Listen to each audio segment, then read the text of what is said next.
Mrs. Jones is pouring orange juice into 4 identical glasses for her 4 sons. She fills the first 3 glasses completely but runs out of juice when the 4th glass is only 1/3 full. What fraction of a glass must Mrs. Jones pour from each of the first 3 glasses into the 4th glass so that all 4 glasses have the same amount of juice? We draw 4 of these glasses, and then initially we are being told that they're completely full. So let's say when they're completely full, they have 3x in terms of the quantity. And the 4th one is only 1/3 full, so that will be just x, right? 1/3 of 3x. So the total, if you add up all these guys, 3, 3, 3, and 1 is 10x. So 10x is the total amount, I'm assuming, in the original jug or mug or whatever. So what we want, actually, is a scenario where all 4 are equal. The same amount of juice in all 4 glasses. So if the total is 10, then we would have to divide the 10x by 4 to get what amount would be in each of the 4, and that's 2.5x. So that is what we're trying to achieve. So to get 2.5x in each, that means we have to take away 0.5 from that guy, 0.5 from the second one, and 0.5 is x from the third one. And that would make the 4th one have x plus those 3 0.5s. And that, I believe, is 2.5. And that's exactly what we wanted. So everything will have 2.5, and that's our goal. And what was the question? What fraction of a glass must Mrs. Jones pour from each? Okay, so they're saying, how much did you actually have to add? Well, 0.5 out of the 3x. And when you do that, that's 1/6. So the answer is C. Carlos went to a sports store to buy running shoes. Running shoes were on sale with prices reduced by 20% on every pair of shoes. Carlos also knew that he had to pay a 7.5% sales tax on the discounted price. He had $43. What is the original before discount price of the most expensive shoes that he could afford to buy? Let's say the price is X. After the discount of 20%, it'll be 0.8x. And then once you add the sales tax, it'll be 1.075 times the 0.8x. And 1.075 times the 0.8x, we want that to equal the $43 because we want him to use as much of it as possible. So this becomes 0.86x is 43, and therefore x is equal to 50. And the answer to this question is B.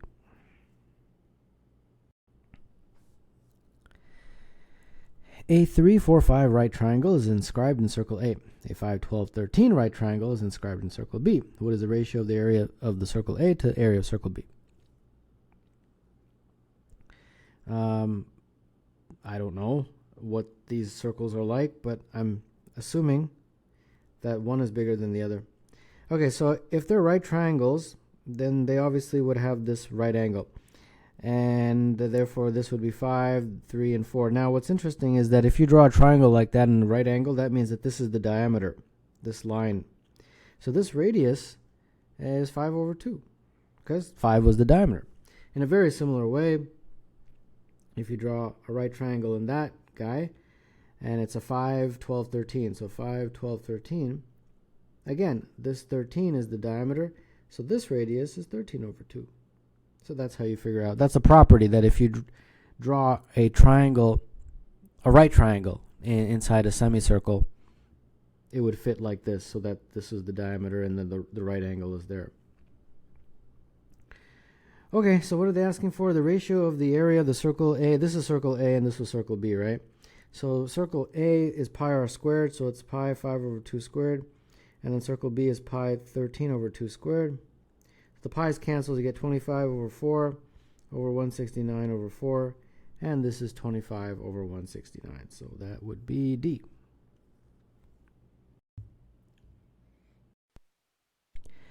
Jackson's paintbrush makes a narrow strip with a width of 6.5 millimeters. Jackson has enough paint to make a strip 25 meters long. How many square centimeters of paper could Jackson cover with the paint? So it's some big long strip, and I have no idea how long it is, so we'll just put it ... And then this is 6.5 mm. And then this whole entire length is 25 meters.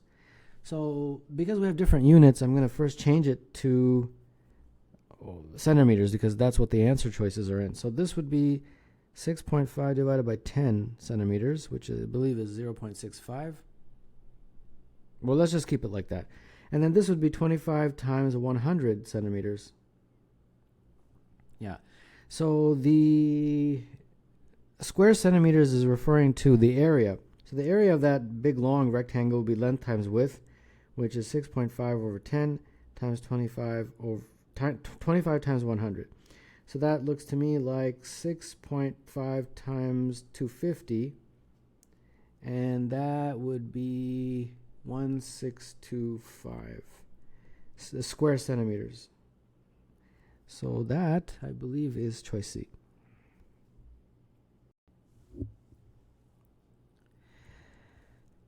Maddie and Lara see a list of numbers written on the blackboard. Maddie adds 3 to each number in the list and finds that the sum of her numbers is 45. Lara multiplies each number in the list by 3 and finds that the sum of her new numbers is also 45. How many numbers are written on the blackboard? Well, I don't know. A, B, let's just see the numbers. Let's say they're like A, B, C. Those are the numbers. So the sum would be A plus B plus C and so on, right? Okay, so let me read this again. Maddie and Lara see a list of numbers written on the blackboard. Maddie adds 3 to each number in the list. Okay, so initially it was A, B, C, but then it would be B plus 3, A plus 3, and all that stuff. And then finds that her new sum, is 45. Okay, so the original sum is A plus B. So the new sum would be A plus 3, B plus 3, C plus 3, and so on. So that essentially is just the same as A plus B plus C plus a whole bunch of 3's. And then how many 3's is dependent on how many numbers there are. So let's say N is how many numbers there are. And they're saying that this is equal to 45. Okay, I got it. So this is actually this is the original sum. This is the new sum, I guess. So if we were to look at that, this A plus B plus C is just S, and then 3N. So S is the original S here. Okay, that I understand. Okay, now let's do the next one. Lara multiplies each number in the list by 3. So you're taking the original list, this guy, and then multiplying each by 3. So 3A, 3B, 3C, and so on. And finds that the sum of those is 45. Okay. So that basically means that 3A plus 3B plus 3C and so on, that is also 45. But that's the equivalent of 3 times A plus B plus C ... And then this guy is the original sum. No, wait. It's this original sum. Sorry about that. I think I circled the wrong one. But hopefully this is actually the new one. This is the original sum. Original. So 3S is equal to 45. So let me see if I did that correctly. 3S plus 3N is 45. And 3S is equal to 45. Okay, that is right. So that means S is 15 from that guy. And then if I plug it back into here, I have 15 plus 3N is 45. And therefore 3N is equal to 30. And therefore N is equal to 10. And that is what they wanted. They wanted how many numbers are there written on the blackboard? Well, the answer is N. But N we calculated to be 10. So that would be A.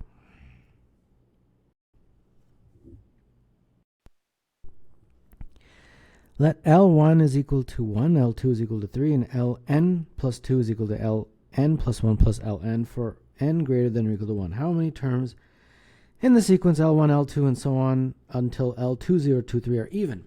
Okay, so L1, L2, my assumption is that we're going to have to see some sort of a pattern and then extrapolate that pattern all the way to 2, 0, 2, 3. Oops. So let's just see what happens until we get to L12. So we have, this is 1, 3, and then the next one is just the sum of the previous two. So it'll be 4, 7, 11, 18, 29, 47, 76. For L9, L10 would be 123, 199. L12 is going to be 322, and so on. Let's see if there's any kind of pattern here. This is odd. This is odd. This is even. This is odd. This is odd. This is even. This is odd, odd, even, odd, odd, even. Okay. Odd, odd, even seems to be the pattern. So they're saying, how many of those? Okay, I got it. All the way till L2023. Okay. So it looks like every three, you have two odds and one even. So how many are even? Okay, that should be fairly easy. 2023, is that divisible by 3? No, it's not.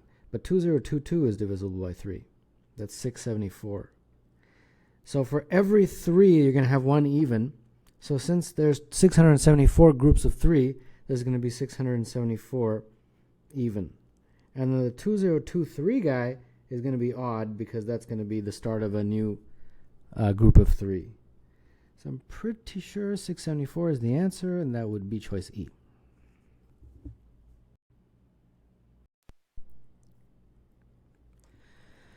Square ABCD is rotated 20 degrees clockwise about its center to obtain square EFGH. As shown, what is the degree measure of EAB? Well, first let's understand this question. If I draw a center line like that, right? A little dot in the center of that square. And then I'm going to draw two lines, one going from that center to A, and one going from the center to E.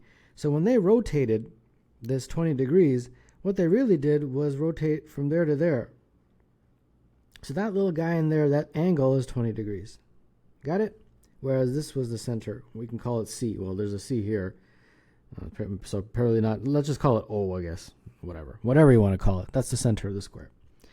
Okay, now if I draw another line going from here to here, that basically, I don't know if that was even necessary, but the line that goes from O to A cuts the angle in half. So the angle at A is the right angle, right? Because it's a square, I believe. Yeah, it's a square. So that OA will cut it in half. So that means this becomes 45 degrees, and that guy becomes 45 degrees. Got it? So I'll just write that there. It's a little too small for me to fit in, but you guys understand. Now, what angle are they trying to figure out? EAB. EAB. Okay. So that is from E to A, and then from A to B. Okay. So how do I do that? Okay. I think I know. O to A is the same as O to E. They're both from the center to the corner. So that means those would be equal. And therefore, that triangle, OAE, is isosceles. So that means, I'll just draw it here like that. So this was A, this was E, and this is O. So that's 20 degrees, and we'll just call this theta and theta, since that's a property of an isosceles triangle. So that means 20 plus 2 theta is equal to 180, and therefore 2 theta is 160, and therefore theta is 80. Got it? So if theta is 80, did that help me in any way? Yeah, it does. It does. So that means that from this whole thing, there to there, is 80. But we just want EAB. So to get angle EAB, you would take that 80 and subtract from it the angle BAO. BAO. And BAO, we had figured out, was 45. So therefore, that is 35 degrees. And that would make it choice B.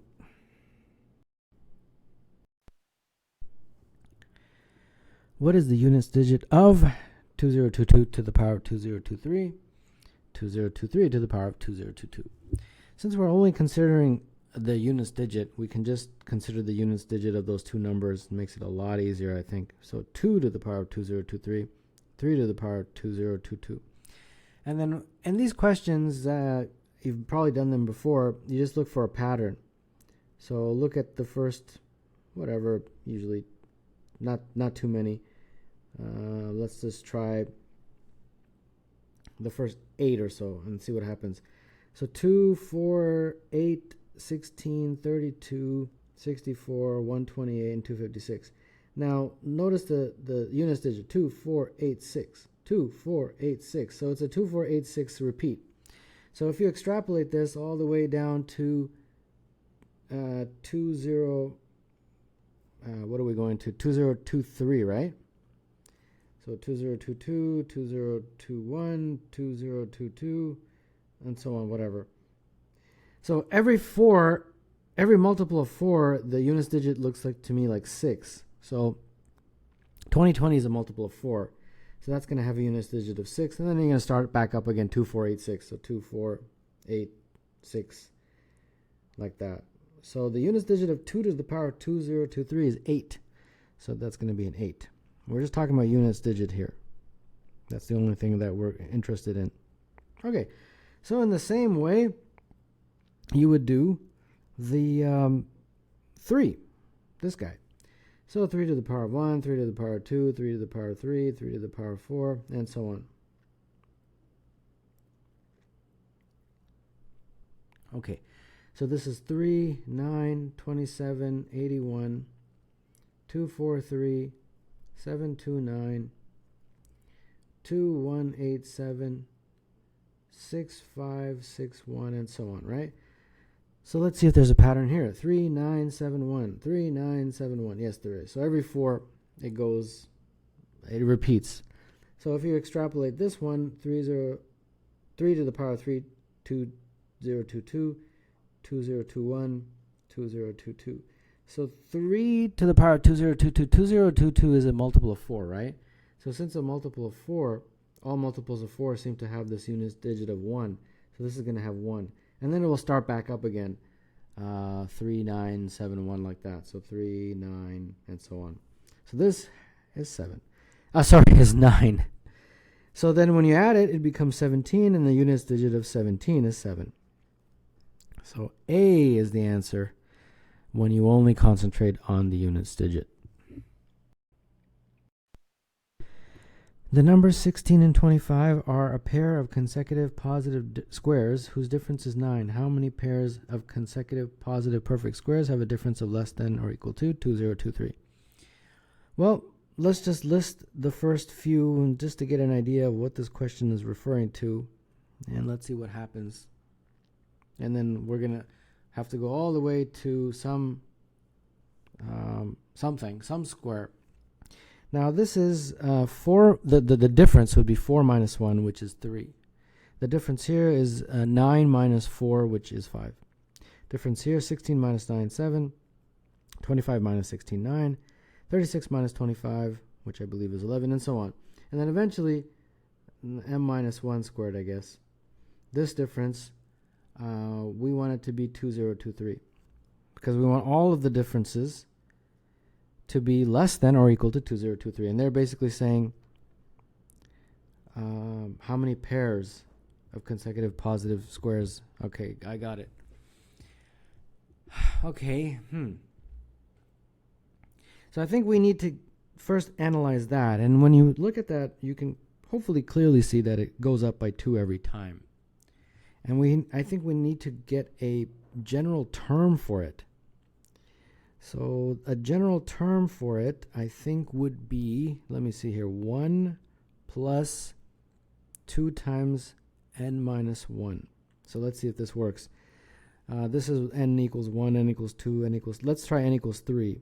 When n equals 3, it would be 3 minus 1, which is 2. 2 times 2 is 4. 4 plus 1. Let me see what am I doing wrong here. I think I probably have to concentrate on these guys as the n. These are the n's. Yeah, so for example, when n is 3, it would be correlating to that one. When n is 4, it would be correlating to that difference. So let's try n equals 4. 4 minus 1 is 3. 3 times 2 is 6. 6 plus 1 is 7. Right. Okay, I got it now. So we want this difference to be 2023, and that will give me an idea of what is m. Correct? So let's do that. So 1 plus 2 times n minus 1 is equal to 2023. And this should be fairly straightforward to figure out. 2022, n minus 1 is 1011, and then for n is equal to 1012. Right. So this m is 1012, but that's not what they're asking for. They're sorry, how many pairs? Okay, so let me think about that. If I got to 4, how many pairs were there? There was 1, 2, 3 pairs. So the number of pairs is always less than 1 less than the n. So the number of pairs would actually be 1011. Aha. And the good news is that 1012 is not one of the answer choices, so you couldn't have chose that incorrectly anyways, so the answer is B.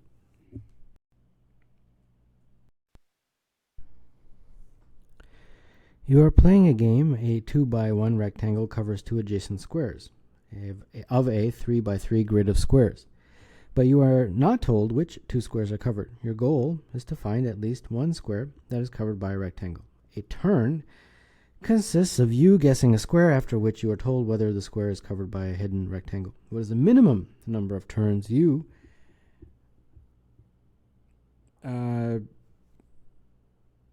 need to ensure that at least one of your guessed squares is covered by a rectangle? All right, let's figure this out. Let's make the diagram. And let's say that this is the 2x1. Okay, now let's say the minimum. I've got to figure out minimum. Okay, so I guess here 1, wrong. I guess here 2. I guess here 3. I guess here 4. I guess here 5. All wrong. All wrong. Finally, on the 8th try, I'm guaranteed, even if I'm miserable in my guessing, to get it right. So you think, okay, the answer must be D, but there's no way it can be that easy, right? That's initially what I thought, that, okay, it's 8. So because it's AMC, there's no way it could be that easy. So let's try again. Is there a way to get less guesses? Probably there is, right? But before I draw in the 2x1 rectangle, let's talk about that 2x1 rectangle. It has to cover what I call an edge square. These guys. There's no way it can't, because it's going to be placed somewhere that it always covers an edge. And you can try and see that it's impossible to do it without covering an edge. So for example, if I put it here, it will cover an edge, right? So that means you really have to just concentrate on the edges. If you can just guess edges, you'll get it a lot sooner. So for example, my first guess, I'm wrong. My second guess, I'm wrong. My third guess, I'm wrong. But the fourth guess, I'm correct. I'm within that 2x1 rectangle. And now I've done that much quicker. I've done it in only 4 guesses by concentrating on only the edge squares. And therefore, the correct answer would be C.